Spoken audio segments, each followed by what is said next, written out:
तो भाई साहब हमने बॉर्डर 2 देख ली है और जब जब किसी कल्ट मूवी का रीमेक बनता है आपकी तरह मैं भी मायूस होता हूँ। इसी सोच के साथ मैं बॉर्डर 2 देखने भी गया था। आवाज कहां तक जानी चाहिए?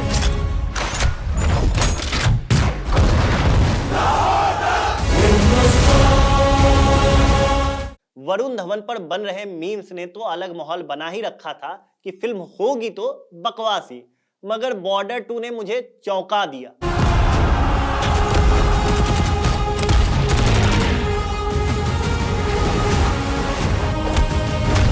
तो चलिए डिटेल में बात करते हैं कि बॉर्डर 2 कैसी है। वरुण धवन ने सब बर्बाद कर दिया क्या, या आहान शेट्टी में सुनील शेट्टी वाली कोई बात भी है क्या? ये सारी बातें, वो भी बिना किसी स्पॉइलर के।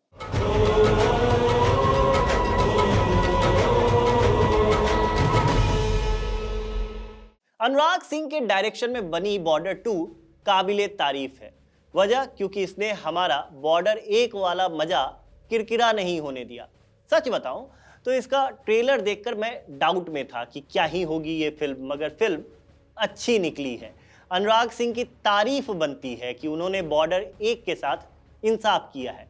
उन्होंने ये रिस्क लिया कि बॉर्डर जैसी फिल्म जिसे हर हिंदुस्तानी पसंद करता है उसकी अगली किस्त को बनाने का। अगर वो इसमें चूक जाते तो आदि पुरुष जैसा हाल हो सकता था, जिसने बहुचर्चित रामायण को जब फिल्म में ढालने की कोशिश की तो सब बर्बाद ही कर दिया। मगर बॉर्डर के साथ ऐसा नहीं है। एक बात ध्यान में रखी जाए कि मैं यहाँ इस फिल्म की तारीफ या बुराई बॉर्डर 1 को पर्सपेक्टिव में रख कर रहा हूँ। बॉर्डर 1 अगर आपको पसंद आई है तो बॉर्डर 2 आपको बुरी लगे इसके चांसेस एकदम ही कम है। ये फिल्म आपको अपने वॉर सीक्वेंस से जोश भी दिलाती है, अपने इमोशनल सीन से आपको इमोशनल भी करती है और दोस्ती के सीक्वेंस में आपको हंसाती भी है। फिल्म इमोशनल रोलर कोस्टर जैसी है। शुरुआत का 10-20 मिनट आपको थोड़ा धीमा लग सकता है, लेकिन कहानी जैसे जैसे पेस पकड़ती है आप इस कहानी के साथ बंधते चले जाएंगे।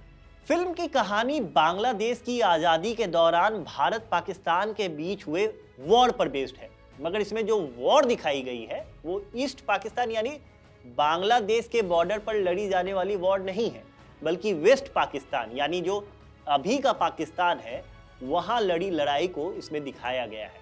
वरुण धवन, आहान शेट्टी और दिलजीत दोसांझ तीनों की दोस्ती आर्मी के एक इवेंट में होती है और फिर तीनों की अलग अलग जगह पोस्टिंग हो जाती है। आहान जल सेना, दिलजीत वायु सेना और वरुण थल सेना का हिस्सा होते हैं। सनी देओल इन्हें इस इवेंट में मिलते हैं और इन्हें पहले से ही जान रहे होते हैं। कहानी इन्हीं जवानों के वीरता के ऊपर आधारित है। एक्टिंग वाइज सबने बढ़िया काम किया है। वरुण धवन का जितना मजाक बनाया गया है वरुण फिल्म में उतने ही सधे हुए दिखते हैं। अपने किरदार में वो अच्छे लगते हैं। दिलजीत तो एक बेहतरीन एक्टर है ही और उन्होंने भी निराश नहीं किया है। आहान शेट्टी की एक्टिंग देखकर आपको महसूस हो सकता है उन्हें अभी और सीखने की जरूरत है। सनी देओल जैसे ही दिखे हैं और यहाँ 1 मिनट के लिए इस फिल्म से इतर मैं सनी देओल की तारीफ करना चाहता हूँ। बॉर्डर 1 साल 1997 में आई थी, तब सनी देओल 40 साल के थे। आज 2026 में वो 68 के हो चुके हैं, मगर फिल्म में सनी देओल महसूस नहीं होने देते हैं कि उन पर उम्र का जरा सा भी फर्क पड़ा है। उसी इंटेंसिटी से उसी तेज आवाज में सनी देओल अभी भी डायलॉग बोल रहे हैं, एक्शन सीक्वेंस कर रहे हैं। ना आवाज में कोई कंपन है, ना एक्शन में कोई दिक्कत। ऐसा लग रहा है कि वे बॉर्डर 1 के सेट से उठे हैं और सीधे बॉर्डर 2 के सेट पर पहुंच गए हैं। बाकी एक्टर्स का काम भी अच्छा है, सबको सही स्पेस भी मिला है। परमवीर चीमा का भी काम अच्छा लगेगा आपको। मोना सिंह समेत सभी फीमेल एक्टर्स का काम भी अच्छा ही लगेगा। सोनम बाजवा शुरुआती दौर की कटरीना वाली फीलिंग देती हैं, जो देखने में सुंदर हैं, बस एक्टिंग पर अभी बहुत काम बाकी है। गाने भी अच्छे हैं और आपको बोर नहीं करते। बॉर्डर 1 के गाने उसके बोल के लिए याद किए जाते थे। बॉर्डर 2 में भी वही कोशिश की गई है, मगर वो बात जो बॉर्डर 1 के गानों में थी वो आपको यहाँ थोड़ी मिसिंग लगेगी। आप बोल को गौर से सुनने की कोशिश करेंगे कि कहीं वो लाइन आ जाए जैसे संदेशे आते में थी, कि यहीं थोड़ी दूर है घर मेरा, मगर आपको वैसी कोई चीज नहीं मिलती है और इससे आप निराश होंगे। खैर, बॉर्डर 2 देखे जाने लायक फिल्म है। स्क्रीन प्ले बहुत सुंदर है। टुकड़े टुकड़े में काफी सीन्स ऐसे हैं जो आपके दिल को छू लेंगे। जैसे वरुण धवन की पत्नी जब पहली बार अपने ससुराल आती है तो अपने सास ससुर का आशीर्वाद लेना चाहती है, मगर वरुण धवन का असल जीवन में कोई नहीं होता। यहाँ तक कि उनके पास किसी की तस्वीर तक नहीं होती। उनके पास सिर्फ अपने शहीद पिता की वर्दी होती है। उनकी पत्नी उसी वर्दी से आशीर्वाद ले लेती है।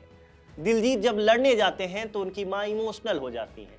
उस पर दिलजीत अपनी माँ से पूछते हैं कि तो फिर क्या चाहती हो, मैं जंग न लड़ूं? दिलजीत की माँ कहती हैं कि ना पुत्र, तू लड़, फतेह कर, मैं भी यहाँ अपनी ममता से जंग लड़ लूंगी। वरुण धवन जब अपनी अकेली पत्नी को छोड़कर जंग लड़ने जा रहे होते हैं तो उन्हें रोता हुआ देखकर वो कहते हैं कि अरे रो क्यों रही हूँ, फौजी हूँ, वापस तो आऊँगा ही, फिर चाहे जीत कर आऊँ या याद बनकर। एक सीन आता है जिसमें फौजियों की चिट्ठी आती है।